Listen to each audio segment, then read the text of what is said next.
اور ایسے ماہرین میں ایک حامی ہوتے ہیں کہ وہ اپنے پروجیکٹس کو اس وقت تک خفیہ رکھنے کی کوشش کرتے ہیں جب تک وہ پروجیکٹ مکمل نہ ہو جائے. یہی حامی ڈاکٹر عالم میں ہے. اس کی تحقیقاتی رپورٹ کی کوئی کاپی حکومت پاکی شاہ کے پاس نہیں. اس کے باوجود دونوں حکومتوں نے اس پروجیکٹ کے سلسلے میں معاہدے بھی کر لیے. اس سے دو باتیں ثابت ہوئی ہیں. ایک تو یہ کہ ڈاکٹر عالم اس مضمون پر اتھارٹی کی حیثیت رکھتا ہے کہ اس کی رپورٹ پر ساتال حکومت نے بھی آنکھیں بند کر کے اعتماد کر لیا ہے، اور حکومت پاکی شاہ نے بھی. اور ڈاکٹر عالم خود اگر اس بارے میں اس قدر محتاط ہو سکتا ہے کہ اپنی حکومت پر بھی اس نے اپنے پروجیکٹ کے بارے میں اعتماد نہیں کیا، تو لامحالہ اس نے اس پروجیکٹ کی تمام تفصیلات کو کاغذ پر بھی منتقل نہ کیا ہوگا. کافی تفصیلات اس کے ذہن میں بھی چھپی ہوئی ہوں گی. عمران نے تفصیل سے بات کرتے ہوئے کہا، ہاں ایسا ممکن ہے. پھر تو ڈاکٹر عالم کو بھی ساتھ برآمد کرنا ہوگا، لیکن یہ بھی تو ہو سکتا ہے کہ وہ اسے ہلاک کر دیں اور اپنے ماہرین سے اس تفصیلات کو مکمل کرائیں، یا ان کے ماہرین تمام تفصیلات زبردستی حاصل کر کے اسے ہلاک کر دیں. بلیک زیرو نے کہا، ہونے کو تو کچھ بھی ہو سکتا ہے. دیکھو ہوتا کیا ہے، کوشش تو بہرحال کرنی ہے کیونکہ حکومت پاکی شاہ کا مفاد اس پروجیکٹ میں موجود ہے، اور چونکہ اسے دریافت بھی پاکی شاہ کے ماہر نے کیا، اس لیے پاکی شاہ کا یہ حق بنتا ہے کہ وہ اس سے بین الاقوامی اصولوں کے تحت فائدہ اٹھائے. عمران نے جواب دیا اور بلیک زیرو نے اس بات میں سر ہلا دیا. عمران نے سامنے دیوار پر لگے ہوئے کلاک پر وقت دیکھا اور ایک بار پھر ریسیور اٹھا کر اس نے نمبر ڈائل کرنے شروع کر دیے. نارڈس کلب. ایک رہت سی آواز سنائی دی، پاکی شاہ سے علی عمران بول رہا ہوں، مینیجر نارڈس سے بات کرائیں. عمران نے انتہائی سنجیدہ لہجے میں کہا، پاکی شاہ سے اتنی دور سے؟ اچھا ہولڈ آن کریں. دوسری طرف سے بولنے والے کے لہجے میں حیرت تھی. ہیلو نارڈس بول رہا ہوں. چند لمحوں بعد ایک رہت اور چیختی ہوئی آواز سنائی دی، میں پاکی شاہ سے علی عمران بول رہا ہوں. فرسٹ کرائس ایجنسی کے اسپیشل سیکشن کے چیف گرمور نے آپ سے میرے متعلق بات کی ہوگی. عمران نے کہا، او ٹھیک ہے، مجھے آپ کی کال کا انتظار تھا. فرمائیے میں آپ کی کیا خدمت کر سکتا ہوں. اس بار نادر کا لہجہ خاصا نرم تھا. سادات میں پاکی شاہ کے ماہر ارضیات ڈاکٹر عالم پریزیڈنٹ ہاؤس میں مہمان تھے. انہیں انتہائی پراسرار انداز میں وہاں سے اغوا کر لیا گیا ہے. حکومت ساتال کا خیال ہے کہ ایسا ایک تنظیم سٹاکس نے کیا ہے. اس کے پاس انتہائی اہم سرکاری کاغذات تھے. کیا آپ اس سلسلے میں معلومات حاصل کر سکتے ہیں؟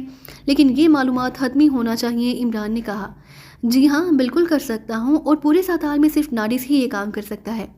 معلومات بھی حتمی ہوں گی، لیکن معاوضہ میں اپنی مرضی کا لوں گا. دوسری طرف سے کہا گیا، معاوضہ آپ کو آپ کی مرضی کا دیا جائے گا، لیکن یہ معلومات ہمیں چند گھنٹوں میں چاہیے. عمران نے کہا، صرف 1 گھنٹے کے اندر اندر آپ کو حتمی معلومات مل جائیں گی. معاوضہ $1,00,000 ہوگا. نارڈس نے جواب دیا، اوکے آپ 1 گھنٹے بعد فون کریں. دوسری طرف سے کہا گیا، اور عمران نے اوکے کہہ کر ریسیور رکھ دیا. اس کے ساتھ ہی عمران اٹھا اور لائبریری کی طرف بڑھ گیا. لائبریری جا کر اس نے ساتال کے بارے میں تمام معلوماتی کتابیں اور فلمیں ریک سے نکالی، اور پھر اس نے کتابوں کو سرسری طور پر دیکھا، اور پھر اس نے فلمیں چلا کر دیکھنا شروع کر دی. تقریباً 1 گھنٹے تک وہ اس کام میں مصروف رہا. اس طرح اسی ساتال کے بارے میں انتہائی قیمتی اور فرسٹ ہینڈ معلومات مل گئی. پھر وہ اٹھا اور واپس آپریشن روم میں پہنچ گیا. اس نے ایک بار پھر ریسیور اٹھایا اور تیزی سے نمبر ڈائل کرنے شروع کر دیے. نارڈس کلب. رابطہ قائم ہوتے ہی آواز سنائی دی، پاکی شاہ سے علی عمران بول رہا ہوں، مینیجر سے بات کراؤ. عمران نے کہا، یس سر ہولڈ آن کریں. دوسری طرف سے کہا گیا، ہیلو نارڈس بول رہا ہوں. چند لمحوں بعد نارڈس کی آواز سنائی دی، علی عمران بول رہا ہوں. پاکی شاہ سے کیا رپورٹ ہے؟ عمران نے کہا، جناب میں آپ کی کال کا منتظر تھا. میں نے اپنی توقع سے بھی زیادہ معلومات حاصل کر لی ہیں. پاکی شاہ کے ماہر ارضیات ڈاکٹر عالم رضا کو واقعی سٹاکس نے اغوا کیا، اور اس اغوا میں پریزیڈنٹ ہاؤس کے ملٹری سیکرٹری کا ہاتھ ہے. وہ سٹاکس کا آدمی ہے. یہاں سٹاکس کا انچارج گرنارڈ ہے. وہ اسے اغوا کر کے اپنے خفیہ ہیڈ کوارٹر میں لے گیا. وہاں ڈاکٹر عالم سے کاغذات حاصل کرنے کے لیے اس نے اس پر تشدد کیا، لیکن ڈاکٹر عالم دل کا مریض تھا. اس تشدد کی وجہ سے وہ مرتے مرتے بچا، تو اس کی دماغ سے مشینوں کے ذریعے معلومات حاصل کر لی گئیں، اور وہ رپورٹ جو اس نے ایک باتھ روم کے رہنے میں چھپا دی تھی حاصل کر لی گئی. اس کے بعد ڈاکٹر عالم کو ساتال سے ان کے کاغذات سمیت شفٹ کر دیا گیا. یہی معلوم ہوا ہے کہ اسے سٹاکس کے ہیڈ کوارٹر ایکریما پہنچا دیا گیا ہے. نارڈس نے تفصیل سے بیان دیتے ہوئے کہا، کیا ڈاکٹر عالم کو زندہ ہیڈ کوارٹر میں بھجوایا گیا ہے یا اسے ہلاک کر دیا گیا ہے؟ عمران نے پوچھا. انہیں زندہ بھجوا دیا گیا ہے، کیونکہ جو کاغذات اس سے ملے ہیں وہ ادھورے ہیں، اور ڈاکٹر عالم کے ذہن پر جو مشین چلائی گئی تھی اس کی وجہ سے اس کا ذہن خراب ہو گیا ہے. اب ہیڈ کوارٹر میں پہلے اس کے ذہن کا علاج ہوگا، پھر اس کے ٹھیک ہونے کے بعد اس سے معلومات حاصل کی جائیں گی. نارڈس نے جواب دیا، ان کا ہیڈ کوارٹر کہاں ہے؟ عمران نے کہا تو یہی جاتا ہے کہ سٹاکس کا ہیڈ کوارٹر ایکریما میں ہے، لیکن مزید معلومات حاصل نہیں ہوئی اور نہ ہو سکتی ہیں. نارڈس نے جواب دیا، اچھا یہ بتاؤ کہ کیا تم کسی جزیرہ ہورن کے بارے میں جانتے ہو؟ عمران نے پوچھا. ہورن؟ نہیں، میں نے تو یہ نام ہی پہلی بار سنا ہے. نارڈس نے جواب دیا، یہاں ساتال میں اسٹاکس کے ہیڈ کوارٹر کے بارے میں تم ہی جانتے ہوگے، عمران نے کہا۔ نہیں، اسے انتہائی خفیہ رکھا جاتا ہے۔ سچ بات یہ ہے کہ ہم اسٹاکس کے خلاف کبھی کوئی کام نہیں کرتے کیونکہ یہ انتہائی منظم اور بڑی تنظیم ہے۔ اگر اسے شک پڑ گیا تو پھر مجھے سے آدمی کو بھی چونٹی کی طرح مسل کر رکھ دے گی۔ یہ معلومات بھی میں نے صرف گرمور کے کہنے پر حاصل کی ہیں، ورنہ اگر اس کا حوالہ درمیان میں نہ ہوتا تو میں $1 کروڑ کے بدلے بھی یہ کام نہ کرتا، نارڈس نے جواب دیتے ہوئے کہا۔ لیکن تم نے جو معلومات بتائی ہیں ان سے تو یہی معلوم ہوتا ہے کہ تمہارا محبت ہیڈ کوارٹر کے اندر کا آدمی ہے، عمران نے کہا۔ یہ معلومات مجھے گرناڈ کے ایک خاص آدمی سے ملی ہے اور میں نے اسے اس کا بھاری معاوضہ ادا کیا، ساتھ ہی یہ حرف بھی دیا کہ میں کسی صورت بھی اس کا نام کسی کے سامنے نہ لوں گا، نارڈس نے جواب دیتے ہوئے کہا۔ اوکے ٹھیک ہے، اب اپنا بینک اکاؤنٹ نمبر اور بینک کے بارے میں تفصیلات بتا دو تاکہ تمہارا معاوضہ تمہیں پہنچا دیا جائے، عمران نے کہا تو نارڈس نے اسے اس بارے میں تفصیل بتا دی۔ اوکے تھینک یو، عمران نے کہا اور ریسیور رکھ دیا اور ایک بار پھر وہی سرخ جلد والی ڈائری اٹھا لی۔ ذرا جنوب مغربی افریقہ کا تفصیلی نقشہ لائبریری سے لے آؤ، اب اس ہورنگ کا مسئلہ حل کرنا پڑے گا، عمران نے کہا تو بلیک زیرو سر ہلاتا ہوا اٹھا اور لائبریری کی طرف بڑھ گیا۔ عمران اس دوران اس ڈائری کی ورق گردانی کرتا رہا، پھر اس نے ڈائری بند کر کے رکھی اور ایک بار پھر ریسیور اٹھایا اور نمبر ڈائل کرنے شروع کر دیے۔ National university exchange. دوسری طرف سے ایک نسوانی آواز سنائی دی۔ ڈاکٹر احمد خان سے بات کرائیں، ہیڈ آف جغرافیہ ڈپارٹمنٹ، میں علی عمران بول رہا ہوں، عمران نے کہا۔ ہولڈ آن کریں، دوسری طرف سے کہا گیا۔ ہیلو، ڈاکٹر احمد خان بول رہا ہوں۔ چند لمحوں بعد ایک بھاری سی آواز سنائی دی۔ ڈاکٹر صاحب، میں علی عمران بول رہا ہوں، آپ کو شاید یاد ہو 2-3 سال قبل سر سلطان کی ذاتی دعوت میں آپ سے ملاقات ہوئی تھی۔ میرے ڈیڈی سینٹرل انٹیلیجنس کے ڈائریکٹر جنرل ہیں اور اس موضوع پر بھی کافی دیر تک ہماری گفتگو ہوئی تھی، عمران نے کہا۔ اوہ ہاں مجھے یاد آ گیا، آپ بے حد شگفتہ مزاج نوجوان تھے اور آپ نے اس سنجیدہ ترین محفل کو بھی اپنی باتوں سے زعفران زار بنا دیا تھا۔ یس مجھے یاد آ گیا، فرمائیے کیسے یاد کیا ہے، ڈاکٹر احمد خان کی مسکراتی ہوئی آواز سنائی دی۔ میں پاکستان کے ایک سرکاری ادارے سے وابستہ ہوں، جنوب مغربی افریقہ کے ساتھ جنوبی بحر اوقیانوس میں کوئی جزیرہ ہے جسے ہورنگ جزیرہ کہا جاتا ہے، لیکن اس نام کا نقشے پر کوئی جزیرہ نہیں ہے۔ ہو سکتا ہے کہ یہ اس کا مقامی یا قدیم نام ہو اور اب تبدیل کر دیا گیا ہو، کیا آپ اس بارے میں کوئی رہنمائی کر سکتے ہیں، عمران نے کہا۔ اوہ سوری عمران صاحب، اس سلسلے میں میری معلومات نہ ہونے کے برابر ہے، میں بھی زیادہ سے زیادہ نقشے کو دیکھ کر ہی بات کر سکتا ہوں۔ اس علاقے پر میں نے کبھی کوئی خصوصی ریسرچ نہیں کی اور نہ ہی اس کی کوئی کبھی ضرورت پڑی ہے۔ البتہ کاربن کی انٹرنیشنل یونیورسٹی کے شعبہ جغرافیہ کے سربراہ ہیں ڈاکٹر پیرس اسمتھ، انہوں نے جنوب مغربی افریقہ پر خصوصی ریسرچ کی ہوئی ہے اور اس سلسلے میں انہوں نے ایک بڑی معلوماتی کتاب بھی لکھی ہے۔ وہ میرے استاد بھی رہے ہیں اور اب بھی ان سے اکثر فون پر میری ملاقات ہوتی رہتی ہے۔ آپ انہیں فون کر کے میرا حوالہ دے دیں، وہ یقیناً اس بارے میں آپ کی مدد کریں گے۔ دوسری طرف سے ڈاکٹر احمد خان نے جواب دیا۔ بے حد شکریہ جناب، خدا حافظ، عمران نے کہا اور ریسیور رکھ دیا۔ بلیک زیرو اس دوران نقشہ لے آیا تھا۔ عمران نے نقشہ کھولا اور اس پر جھک گیا۔ جنوبی بحر اوقیانوس میں تقریباً 50 کے قریب چھوٹے بڑے جزیرے نقشے میں دکھائے گئے تھے، لیکن ان میں سے کسی ایک کا نام بھی ہورنگ نہیں تھا، نہ ہی اس سے ملتا جلتا کوئی نام تھا۔ عمران کافی دیر نقشے کو دیکھتا رہا، پھر اس نے نقشہ بند کر دیا اور ریسیور اٹھا کر نمبر ڈائل کرنے شروع کر دیے۔ انکوائری پلیز، ایک آواز سنائی دی۔ انٹرنیشنل یونیورسٹی کے شعبہ جغرافیہ کا نمبر چاہیے، عمران نے سنجیدہ لہجے میں کہا اور دوسری طرف سے فوراً ہی نمبر بتا دیا گیا۔ عمران نے کیڈل دبایا اور پھر ہاتھ اٹھا کر ایک بار پھر نمبر ڈائل کرنے شروع کر دیے۔ یس جیوگرافی ڈپارٹمنٹ۔ رابطہ قائم ہوتے ہی ایک نسوانی آواز سنائی دی۔ میں پاکستان سے بول رہا ہوں، عمران نے کہا۔ پاکستان کی national university doctor Ahmad Khan کے حوالے سے ڈاکٹر پیرس اسمتھ سے بات کرنا چاہوں گا، عمران نے کہا۔ ہولڈ آن کریں پلیز، دوسری طرف سے کہا گیا۔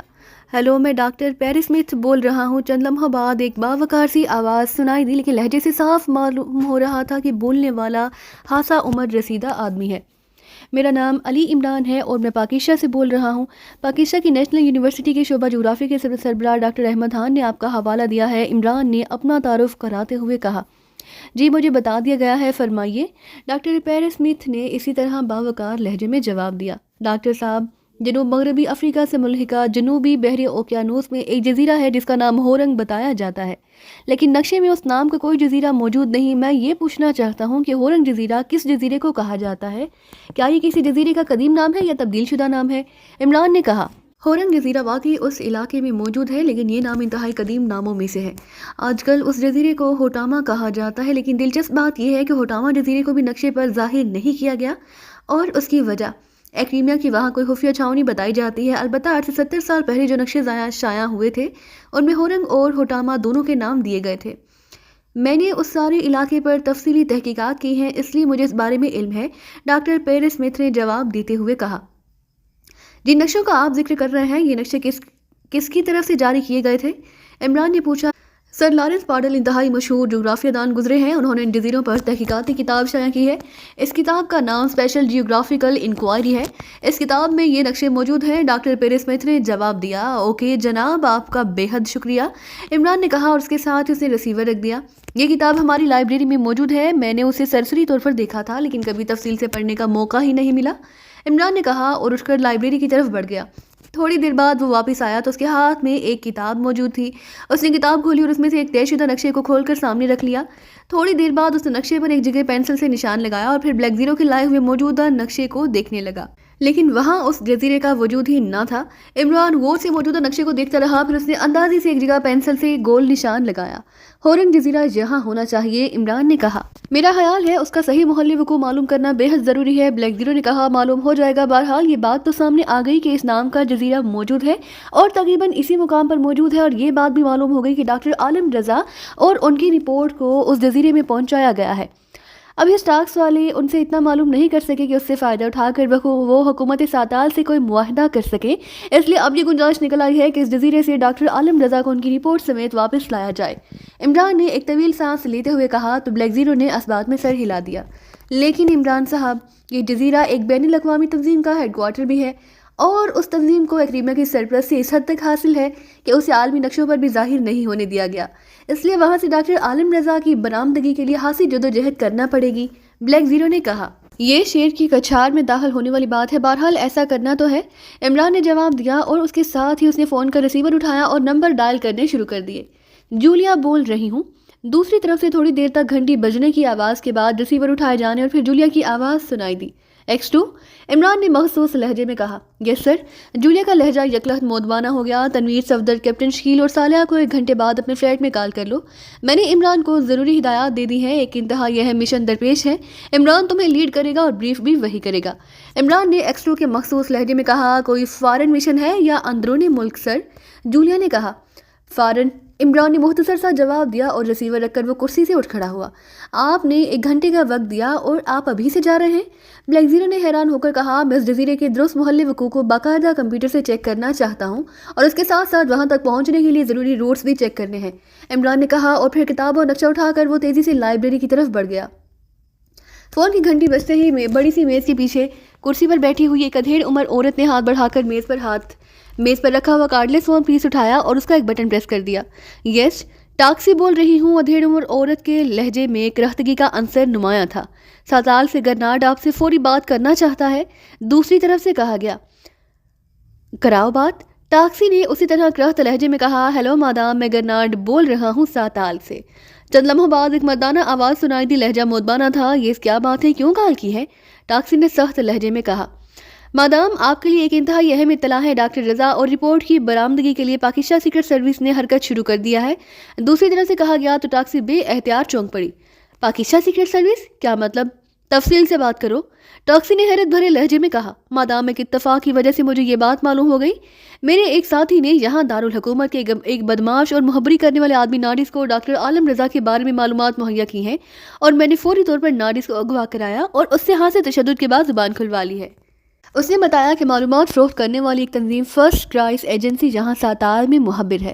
اس ایجنسی کے اسپیشل سیکشن کے انچارج گرمور نے اسے فون کر کے کہا کہ پاکستان سے ان کا ایک ممبر علی عمران اس سے رابطہ کرے گا، وہ کچھ معلومات حاصل کرنا چاہتا ہے جس کا وہ معاوضہ دے گا اور اس کی ضمانت ایجنسی دیتی ہے اس علی عمران سے وہ پورا تعاون کرے۔ اس کے بعد پاکستان سے علی عمران کا فون آیا، اسے اسٹاکس اور ڈاکٹر عالم رضا کے بارے میں معلومات حاصل کرنے کی خواہش ظاہر کی، چنانچہ $1,00,000 معاوضہ لے کر اس نارڈس نے میرے اس آدمی کے ذریعے معلومات حاصل کر لی اور اس علی عمران تک پہنچا دی کہ ڈاکٹر عالم رضا کو اسٹاکس نے اغوا کر کے ہیڈ کوارٹر میں رکھا ہے۔ پھر مشینری کی مدد سے اس کا ذہن چیک کیا گیا اور نامکمل رپورٹ کی مائکرو فلم اس سے برآمد کی گئی، لیکن یہ رپورٹ ادھوری تھی اور اس کارروائی سے ڈاکٹر عالم رضا کے ذہن پر اثر پڑا ہے، لیے اسے مزید چیکنگ کے لیے ہیڈ کوارٹر بھجوا دیا گیا اور عمران نے اس سے مین ہیڈ کوارٹر کے بارے میں معلوم کیا، لیکن اسے ہورنگ کے بارے میں علم نہ تھا، اس لیے اس نے ایکریما کا نام لے دیا۔ گرناڈ نے تفصیل بتائی۔ تو پھر اس میں اہم بات کیا ہوگی، جب انہیں ہورنگ کے بارے میں معلوم ہی نہیں تو پھر وہ کیا کریں گے، اور ویسے بھی پاکستان ایک پسماندہ ملک ہے، اس کی سیکرٹ سروس کا